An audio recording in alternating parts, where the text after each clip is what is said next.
Um feliz sábado a toda a igreja do Capão Raso. Também desejo a todos vocês um feliz ano novo.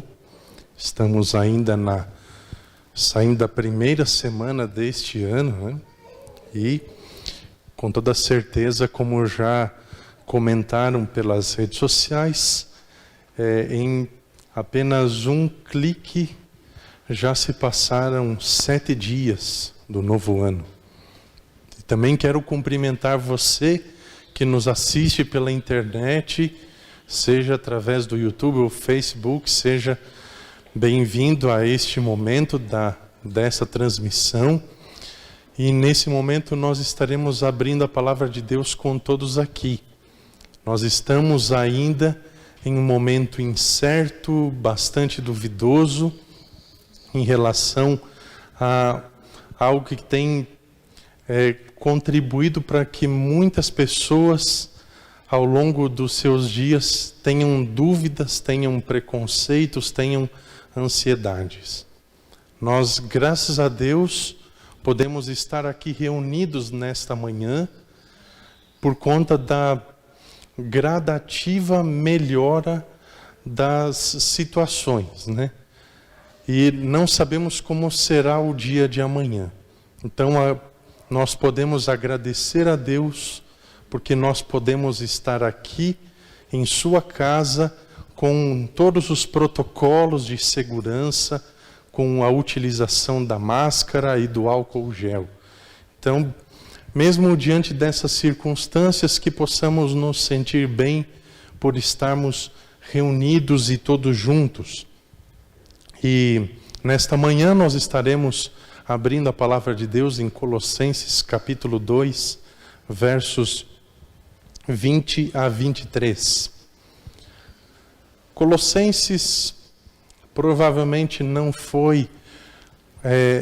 está entre as primeiras cartas a serem escritas pelo apóstolo Paulo. Mas acredita-se que foi escrita entre os anos 60 a 62 depois de Cristo.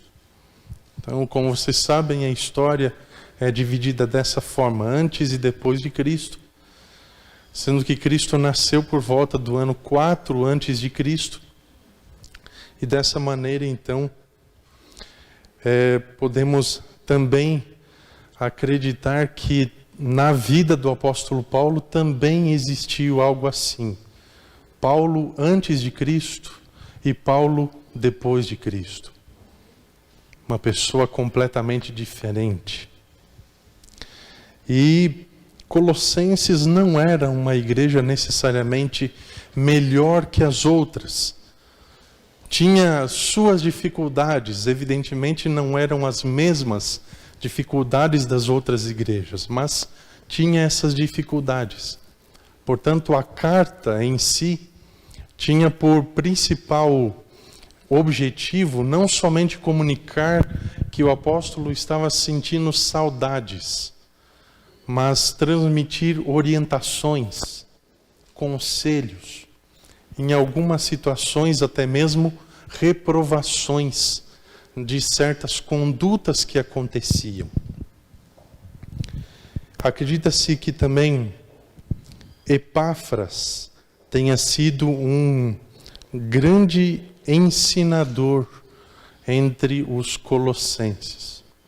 Mas sabe quando você ensina algo, parece que a grande maioria, em alguns casos, não consegue absorver, não consegue compreender plenamente aquilo que você deseja transmitir. E isso é verdade para tudo quanto é público. Então aqui este é o caso. Ele ensinou, ele transmitiu a verdade, mas ainda existiam teorias, ainda existiam ideias, enganos. Mas isso acontece em muitos lugares, não é verdade? Mesmo entre as instituições de ensino, seculares, evidentemente, mesmo tendo ideias, mesmo tendo um conteúdo fiel à realidade, fiel àquilo que realmente aconteceu ao longo da história, ou aos fundamentos teóricos de toda e qualquer disciplina, sempre existem o quê? As ideias errôneas.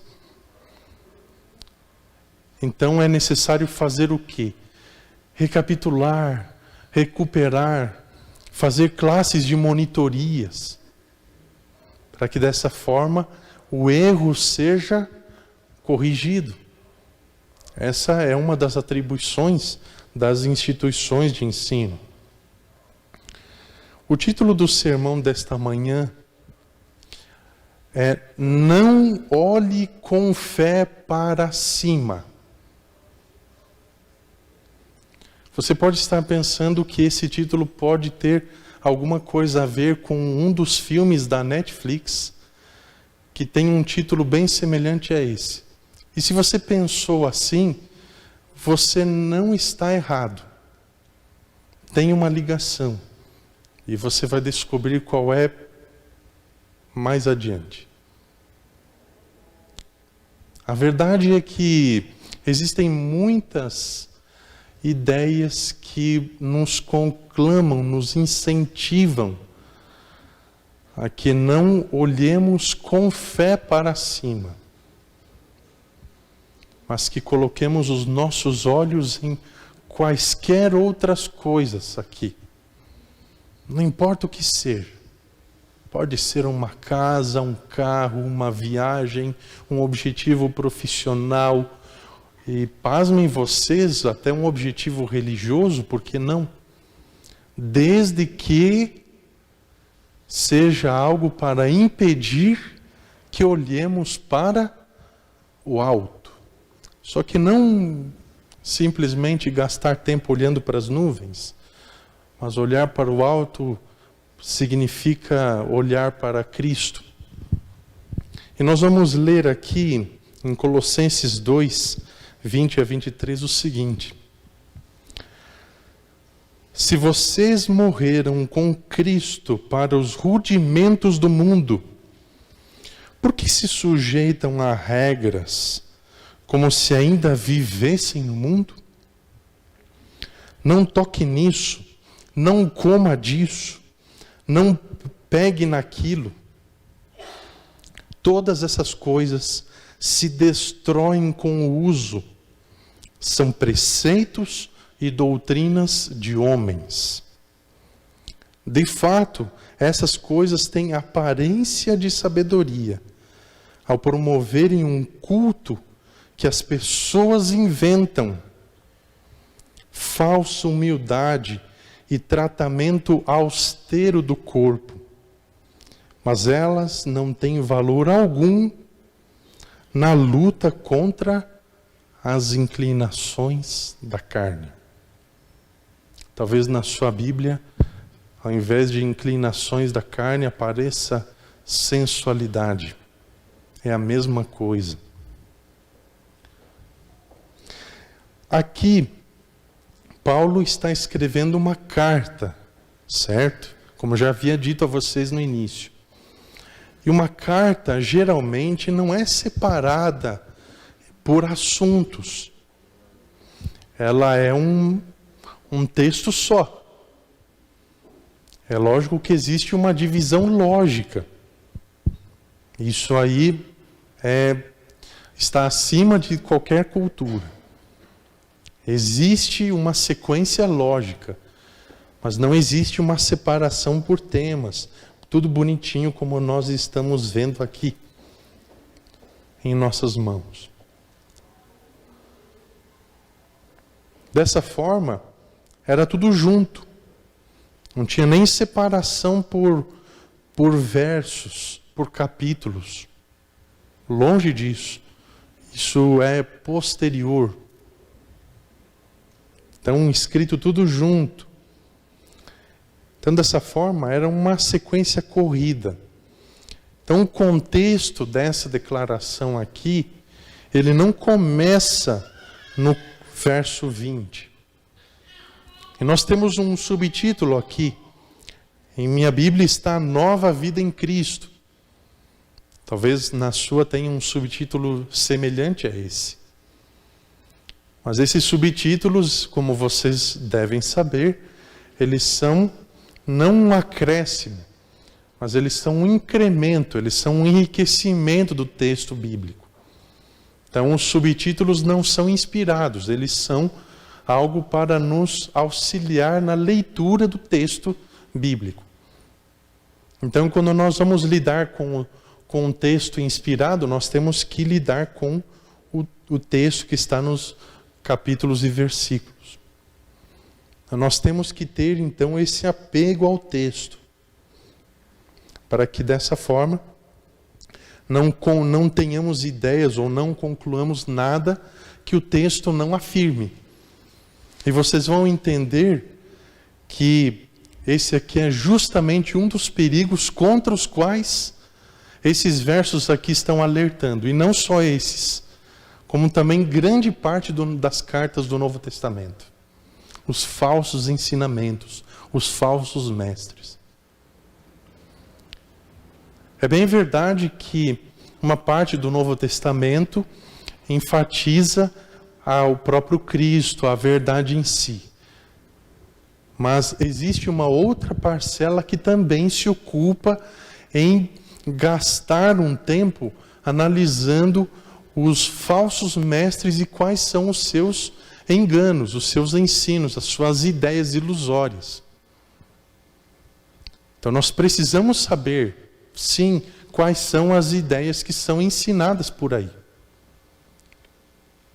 É praticamente uma tática de guerra. Quem conhece aí a obra do Sun Tzu, chinês lá, A Arte da Guerra, deve saber do que aqui estou me referindo. Para que nós tenhamos sucesso em uma guerra, seja ela literal ou principalmente espiritual, é necessário conhecer também, não só isso, mas também as táticas inimigas.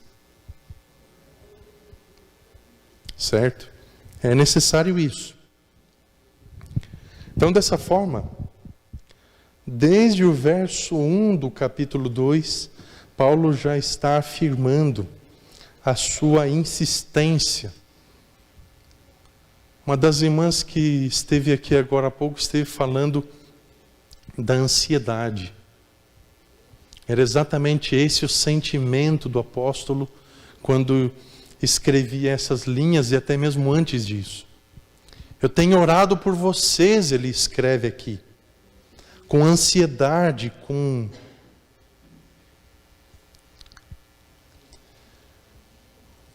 por conta das situações que têm acontecido aí. Geralmente ele ouvia relatos em relação às igrejas às quais ele havia passado anteriormente. Então isso fazia com que o coração dele ficasse desconsolado de certa forma. E aqui também é mencionada a cidade de Laodiceia, que estava a cerca de 16 quilômetros de Colossos. Colossos é uma cidade da região da Frígia. E esse nome aparece ali também em Atos capítulo 16. Paulo e Silas, eles estavam a ponto aí, já num certo momento do ministério, de atravessar para aquela região da Frígia, mas espera aí, não, o Espírito Santo disse, ainda não é o momento, não vão para lá. Inclusive até aparece ali a expressão o Espírito de Jesus. Né? Provavelmente na sua tradução esteja assim. Não era o momento. Dessa maneira, ele enfatiza o esforço que ele tem feito para interceder por eles. Porque de uma forma semelhante ao que aconteceu com os Gálatas, de acordo com o capítulo 1, verso 6 da respectiva carta, os Gálatas estavam para aceitar um evangelho diferenciado. Um evangelho que os apóstolos não haviam pregado entre eles. E por esse motivo Paulo pronunciou uma maldição contra esse tipo de evangelho. Seja anátema. Todo e qualquer ensinamento que seja diferente daquilo que foi ensinado entre vocês como sendo ensinamento de Cristo, seja uma maldição. Não uma maldição na letra em si, mas porque tudo aquilo que não é o Evangelho de Cristo resulta em amargas consequências. Nós vamos entender isso aqui dentro do nosso contexto aqui em Colossenses. E dessa forma, Paulo aqui, ele faz um contraste no capítulo 2 entre a tradição, os rudimentos do mundo, os ensinamentos dos homens. São várias as expressões que ele utiliza aqui. E esses rudimentos do mundo, eles têm a ver com o contexto aqui, inclusive, dos versos 14 a 16. Que muitos erroneamente querem universalizar isso para toda a lei cerimonial. Todos os sacrifícios e festas que eram realizados lá no contexto do templo, o santuário, posteriormente o templo de Jerusalém. Mas aqui a referência não tem ligação com a lei cerimonial. Até porque Cristo está dando continuidade à lei cerimonial lá no céu, neste momento. A diferença é que o que ele está realizando lá agora não é uma sombra, como está aqui no verso 17, não, é a realidade. Os versos 17 e 18 apresentam o legítimo contraste entre a expectativa versus a realidade.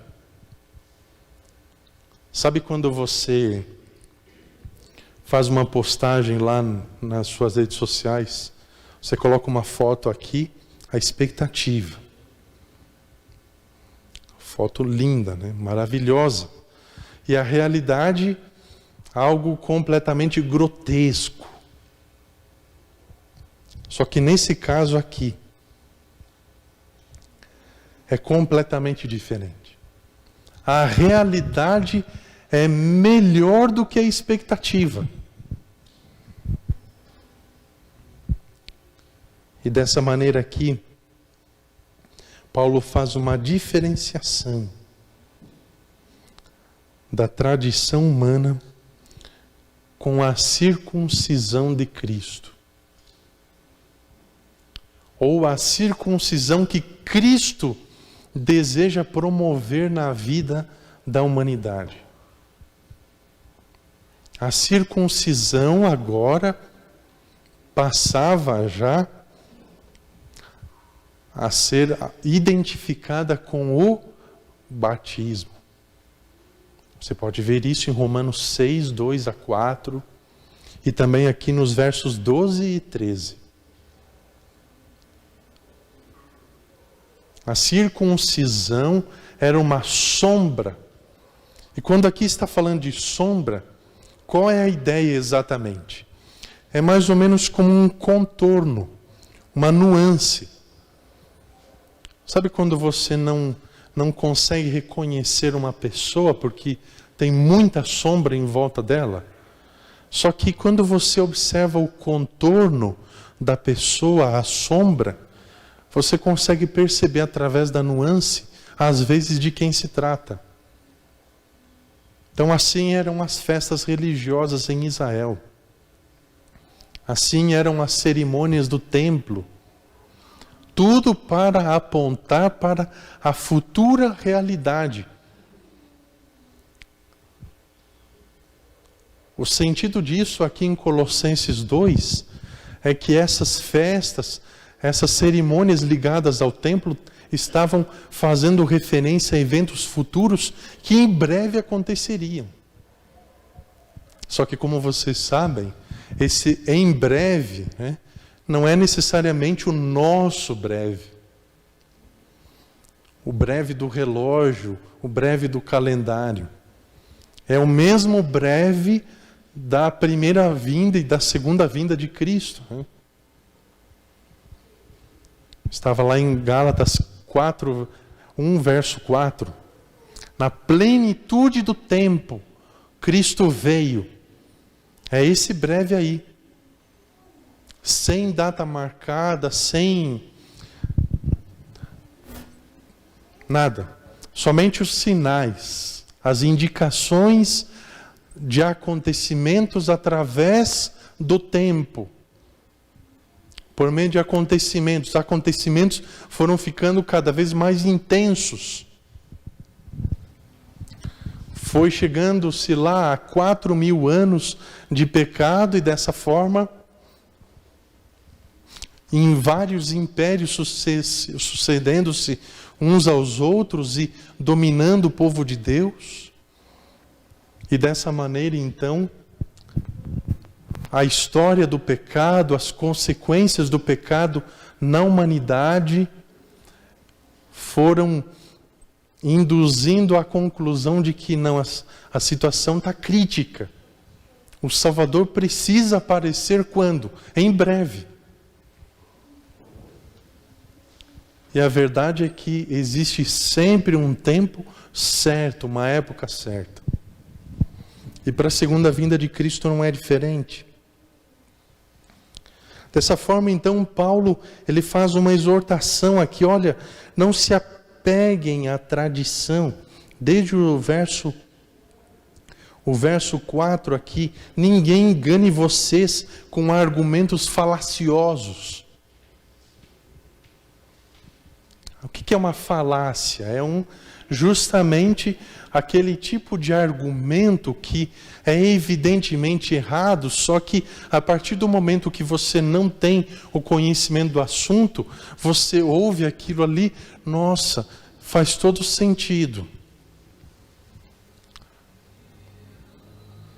E o problema nosso, infelizmente, na atualidade, é que, inclusive com o desenvolvimento e o progresso da internet, é que nós ouvimos todo tipo de conteúdo, principalmente em relação ao ensinamento bíblico, mas a gente tem dificuldade para diferenciar o erro da verdade. Nós temos essa dificuldade. Tanto é que aparecem pessoas que ensinam as coisas mais grotescas que vocês podem imaginar. E as pessoas, nossa, como é consagrada aquela pessoa lá. Como ela é piedosa, como ela é fervorosa. Que conhecimento bíblico ela tem.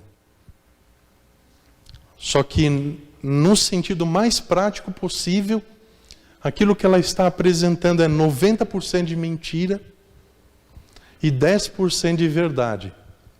E os 10% de verdade que existe no meio desse bolo todo aqui, é apenas para dizer que a pessoa utilizou, em termos que vocês conhecem bem, a Bíblia e o espírito de profecia. Só que se for considerar só os 90%, né, é muito melhor jogar os 100% fora de uma vez. Porque a verdade no meio de uma grande massa de mentira não torna a mentira em uma verdade. Existem na atualidade ensinamentos tão grotescos, como por exemplo, quando se faz a tentativa de encontrar o ensino do vegetarianismo em Isaías 66, verso 4. O texto não está falando nada de vegetarianismo ali. Não está falando nada da ideia de abandono de um regime alimentar para entrar em outro. Não está falando nada disso. E veja, percebam que isso é uma compreensão teológica de algumas pessoas. Só que nós precisamos nos apegar ao texto. O que o texto está afirmando aqui? Eu não estou falando de tradução, porque a tradução, inclusive aqui, do verso 16, né? A palavra sábado está no plural aqui. Inclusive no original também está no plural. Só que, se vocês forem parar para pensar aqui, a tradução, se vai ser no singular ou no plural, é irrelevante, é indiferente, não vai alterar o sentido. Por quê? Porque não é a tradução de um texto que vai decidir o entendimento, a compreensão do mesmo, mas sim o contexto, o que está em volta. Antes e depois, os acontecimentos. É isso que vai decidir como o texto deve ser compreendido, como ele foi compreendido pelo leitor original dessas linhas aqui. Então nós estamos recebendo aqui em nossas mãos, atualmente, um texto que foi dirigido primeiramente para outras pessoas lá no passado. E nós precisamos entender qual era a intenção do autor ao escrever essas linhas aqui.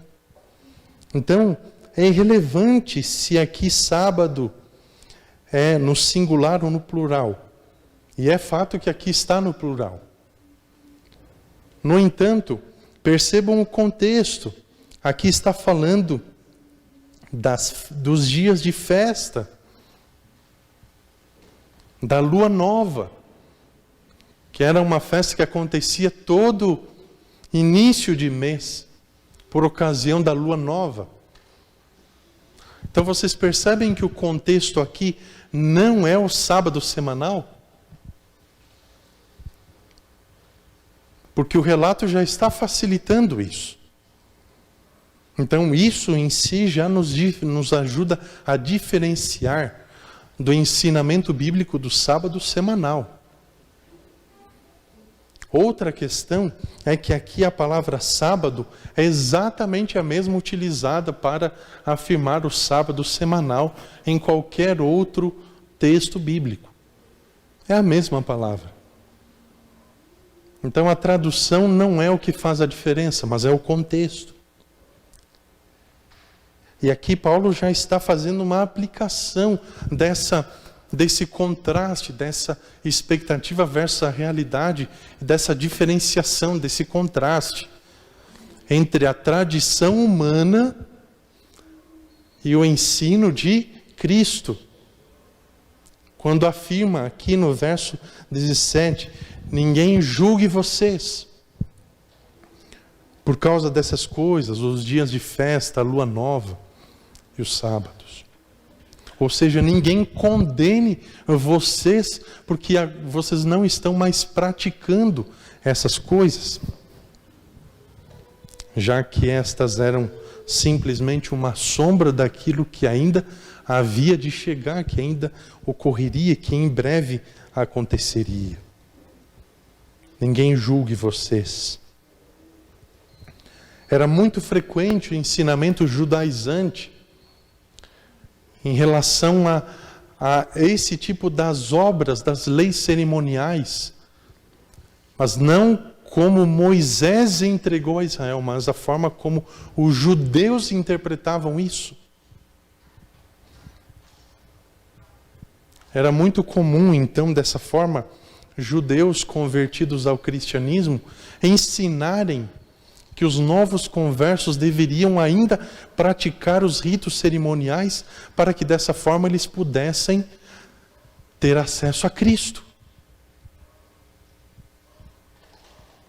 Esse ensinamento foi combatido durante muitas ocasiões no Novo Testamento. porque ele é danoso. Que afinal de contas, podemos manter a salvação com boas obras? Será que uma coisa tem a ver com a outra? Não, absolutamente. Existe também na atualidade uma ideia de que não, realmente a salvação, sim, é pela graça, através da fé. Eu concordo com isso.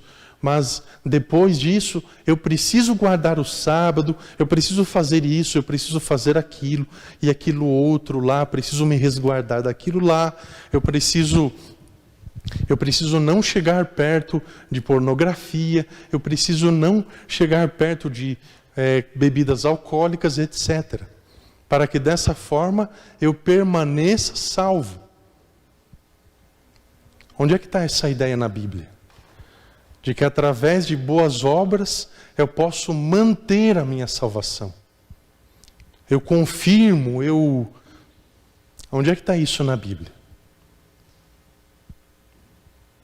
Mesmo que não seja por ocasião da justificação,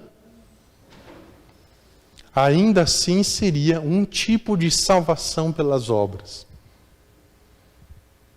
Essa ideia de que através de boas obras eu mantenho a minha salvação, eu confirmo a minha salvação.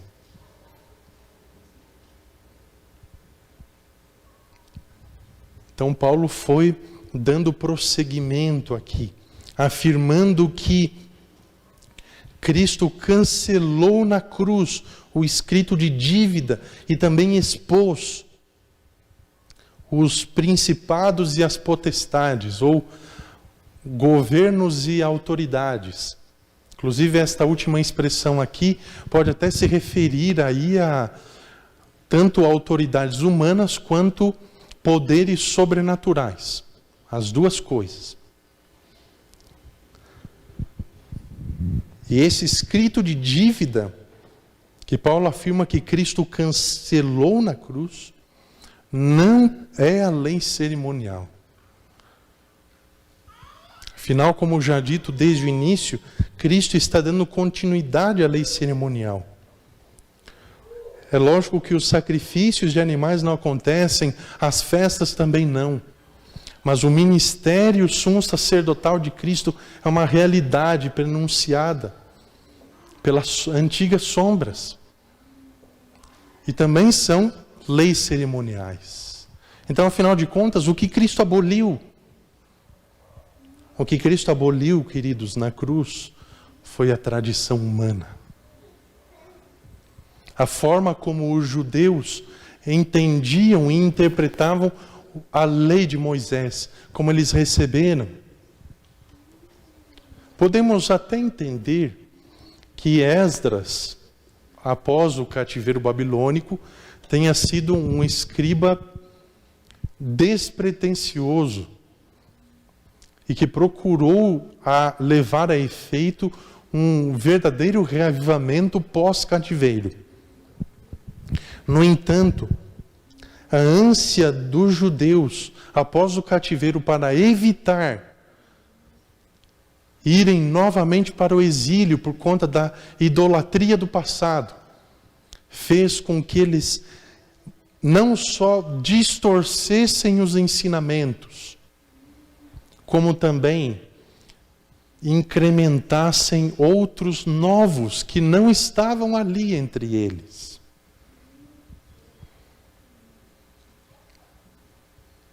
Então, nós temos aí as leis da saúde, por exemplo, a separação entre alimentos impuros e limpos. Então, eles vão lá e incrementam mais coisas ali. Nós temos a lei moral, os 10 mandamentos. Eles vão lá e acrescentam mais regras para reforçar a observância da lei. E dessa forma, nesse cenário, surgem as seitas conhecidas como fariseus, saduceus, ascetas, essênios e várias outras. cada uma com a sua própria teologia. E nos dias da atualidade, não é nada diferente. Cada pessoa quer pronunciar a sua própria teologia. Então nós temos aí a teologia da libertação, a teologia disso, aquilo, a teologia daquilo outro. E muitas dessas teologias pervertem, distorcem o sentido do texto bíblico. E o objetivo de Cristo na cruz foi cancelar esse escrito de dívida. O sistema jurídico dos judeus, que prendia as pessoas num jugo completamente desigual, e que além disso prejudicava o avanço do Evangelho de Deus entre os homens. Cristo cravou isso na cruz, juntamente com a autoridade dos principados e das potestades. Dessa forma ele pôde afirmar, como está em Mateus 28, verso 18, toda autoridade me foi dada no céu e na terra.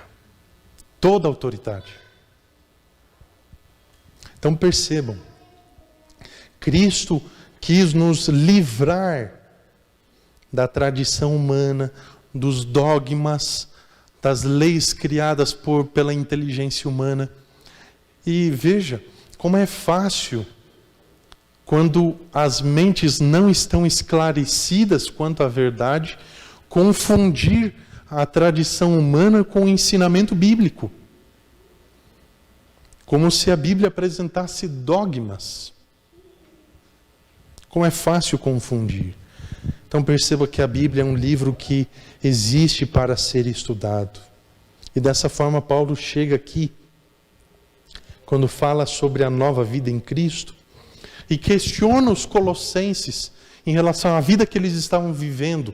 Entre eles, de acordo com o que está aqui no verso 18, o que existia entre eles? Existiam pessoas que se faziam de árbitros para desqualificar os outros.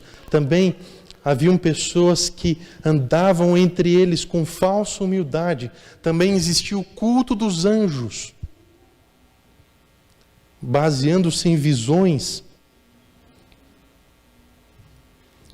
Esse culto dos anjos era baseado na compreensão de que o corpo humano, a carne humana, é inferior a Deus. Essa é uma ideia logicamente óbvia, né? Nós somos inferiores a Deus. No entanto, os anjos, eles eram vistos por eles como se fossem uma extensão, uma certa manifestação inferior da parte de Deus. Então, eles se comparavam, em primeiro lugar, entre eles e Deus. Não, nós somos completamente inferiores a Deus. Mas os anjos estão sempre com Deus, então eles são uma manifestação de Deus e ao mesmo tempo eles são superiores a nós. E dessa forma, eventualmente os anjos passaram a ser adorados como manifestações divinas entre eles. Esse era o chamado culto dos anjos na cidade de Colossos. E além disso, haviam pessoas que manifestavam uma falsa humildade entre eles.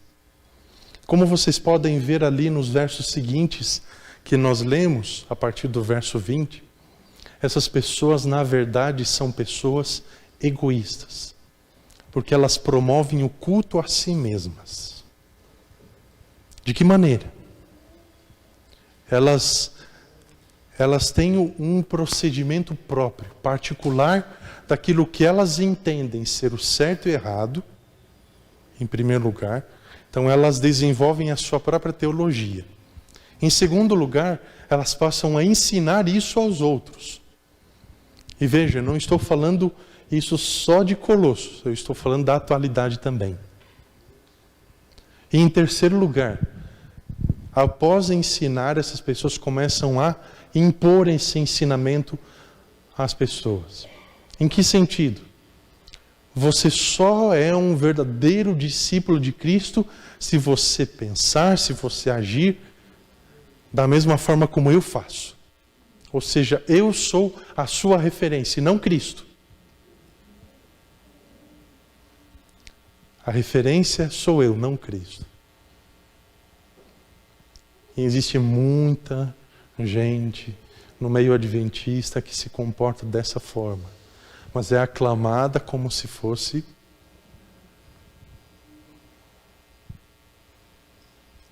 Essa mesma falsa humildade aparece aqui também em 2 Timóteo 3, versos 1 a 5, quando Paulo, após descrever diversas características de pessoas que são dignas de receber futuramente a marca da besta, inclusive, ele acrescenta no verso 5 que elas têm uma pretensa, uma falsa piedade. Contudo, negam a sua eficácia. Eram essas pessoas.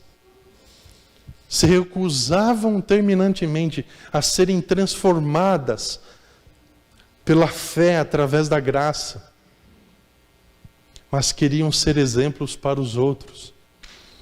Quem eram esses? Os fariseus. E existem muitos fariseus modernos hoje em dia, que querem impor provas de discipulado, que ensinam pela internet, através das redes sociais, coisas como: se você teve contato com a pornografia, você precisa voltar para a sua casa e você precisa fazer uma confissão, você precisa abrir mão, jogar fora tudo aquilo que é pernicioso, tudo aquilo que é música pagã, tudo aquilo que é vídeo pagão, que remeta à pornografia, e você vai confessar, e você vai pronunciar que Satanás deve se retirar da sua casa, e você vai dizer que ele não vai ter mais autoridade sobre a sua família e sobre os seus filhos. Isso não é ensinamento bíblico. Isso está mais para confissão positiva, que está mais presente no meio evangélico, e certos rituais de quebra de maldição. E nada disso é bíblico. Não existe nada na Bíblia que indique que, pelo fato de você ter usado pornografia em algum momento da vida, ou alguma coisa prejudicial para você, isso vai afetar você e os seus filhos, e por causa do uso dessas coisas, Satanás vai ter autoridade ou mais autoridade sobre você e seus filhos. Não tem como. Veja, é justamente aquilo que Paulo está afirmando aqui. Todas essas coisas se destroem com o uso, e são preceitos e doutrinas de homens. E mais ainda, tem aparência de sabedoria, porque parece orientação bíblica, mas utiliza lá só uns 10% em versos bíblicos, só para dar uma roupagem. Mas não tem nada de bíblico nisso. Mas as pessoas ensinam como se fosse. Então, dessa forma, Paulo, ele assevera aos colossenses: se vocês morreram e ressuscitaram com Cristo, conforme os versos 12 e 13, e o verso 20 também, vocês não precisam mais proceder e viver como se vocês ainda não o tivessem. Vocês não precisam promover o culto a pessoas com falsa humildade, pessoas orgulhosas. Vejam, não é o ascetismo, ou seja, o abandono de certas práticas, que vai levar você a uma vida de perfeição e de verdadeira santidade. Se fosse assim, As pessoas que vivem em mosteiros ou até em cavernas seriam as pessoas mais perfeitas e santificadas do mundo. Isso não acontece. Inclusive, existe literatura que demonstra isso. A dificuldade das pessoas que tomam a decisão em suas vidas de se isolar nas montanhas, nas cavernas, ou em lugares mais inóspitos, né?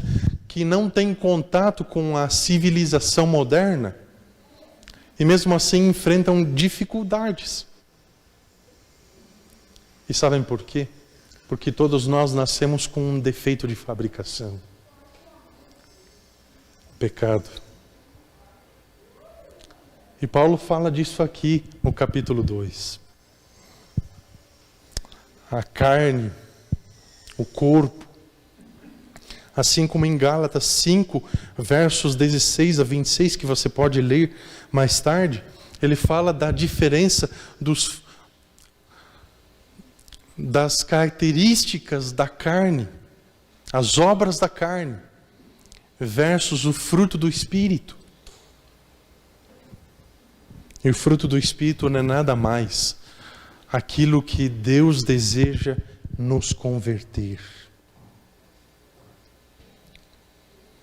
Dessa forma, não é simplesmente abandonando certos costumes, não é abandonando a pornografia, não é abandonando vícios, não é abandonando ideias erradas. Isso não vai nos ajudar na luta contra a sensualidade. O que vai ajudar? Está justamente nos versos 1 ao 4 do capítulo 3. Porque se vocês foram ressuscitados juntamente com Cristo, busquem as coisas lá do alto, não as aonde Cristo vive assentado à direita de Deus. Pensem nas coisas do alto, não nas que são daqui da terra. Pensar é direcionar a mente. Lembram que eu falei no início? De que uma das nossas maiores tentações é enfatizar, viver a nossa vida, enfatizando qualquer coisa que seja só daqui. Pode ser casa, pode ser carro, pode ser objetivo profissional. É justamente esse o perigo que nós estamos sendo advertidos aqui. Mas nós precisamos olhar para Cristo e não para a tradição humana, não para os dogmas, os ensinamentos, as regras que seres humanos inventam e que querem incrementar a palavra de Deus. Porque quando vocês morreram, ele continua no verso 3, a vida de vocês está oculta juntamente em Cristo. Vocês receberam a promessa da vida eterna. E aí no verso 4, quando Cristo, que é a vida de vocês, se manifestar, então vocês também serão manifestados com Ele em glória. Ou seja, quando Cristo se manifestar, todos os que creram nele serão glorificados. Por isso precisamos olhar para o alto, para onde Cristo está. E não buscar manter a salvação através de boas obras. Isso não vai ajudar, não vai acrescentar. Vai nos atrair para baixo. Porque foi justamente o motivo das orações de Paulo aqui pelos Colossenses. Que ele estava com ansiedade e estava se esforçando por eles em oração. Há várias semanas atrás, inclusive ainda está entre os top 10 dos filmes mais assistidos no Brasil, o filme Não Olhe para Cima. E do ponto de vista da ficção científica, tem um excelente enredo, um excelente elenco também, e tem a sua sequência lógica ali. Um evento que lembra a mistura de Impacto Profundo com vários outros filmes do mesmo gênero. E sempre a mesma situação de pessoas que buscam desacreditar um certo público inferiorizado, conhecido como minoria. E dessa forma negando, não existe isso que vocês estão falando aí. Não existe cometa. Não existe. Então, foi lançada essa narrativa aí, né? Durante o filme de que não existe cometa. Por quê? Porque o objetivo era as eleições, o objetivo era o sucesso profissional dali a alguns meses. Então, se as pessoas olhassem para cima, isso vai prejudicar os nossos objetivos. E o que isso tem a ver com o que nós estudamos nesta manhã? Não tem tudo a ver, mas nos ensina uma coisa. Existem muitas coisas aqui neste mundo que nos fazem querer olhar só para cá, dizendo a mesma coisa. Não olhe para cima. Não olhe para cima, onde Cristo está. Não olhe com fé para Ele. Olhe para as tradições. Olhe para as ideias das pessoas influentes. Olhe para os acontecimentos. Olhe para o seu progresso, o seu sucesso, a sua trajetória de carreira profissional acadêmica. Olhe para essas coisas, mas não olhe para Cristo. Porque se você olhar para Cristo, você pode não ter sucesso que você almeja, que você gostaria de ter. Você pode não crescer, você pode isso, você pode aquilo. Mas o ensinamento evangélico é de que adianta? De que adianta o homem ganhar o mundo e perder a sua alma? Em outras palavras, perder a vida eterna. Aqui, nessas linhas que lemos, já vemos que a nossa vida está escondida em Cristo. Isso já é uma garantia, isso é uma promessa. Nós ainda não temos a vida eterna como realidade concedida, mas é uma garantia de que vai acontecer. Por isso olhemos para o alto, onde Cristo está, à destra de Deus.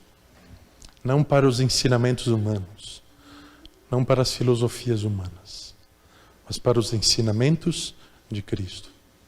Não olhemos para os rudimentos do mundo, mas procuremos enfatizar a conversão que Cristo deseja promover entre nós. Que essa possa ser a sua decisão nesta manhã. Em nome de Jesus. Nosso grande Deus e eterno Pai, somos gratos porque nesta manhã podemos aprender a partir da Tua Palavra. Que o Senhor nos ajude a cada dia a nos mantermos fiéis ao texto bíblico. E dessa forma o Senhor, através do Espírito Santo, nos ajude a entender o mesmo através do Espírito Santo. Que o Senhor esteja conosco, que possamos manter os olhos fixos somente em Jesus, não em outras pessoas, não em outros ensinamentos, em filosofias, regras humanas. Dessa forma, encontremos em Jesus a verdadeira santidade. Despede-nos, Senhor, em segurança para os nossos lares e tenhamos um sábado feliz em Tua companhia. Oramos em nome do Senhor Jesus. Amém.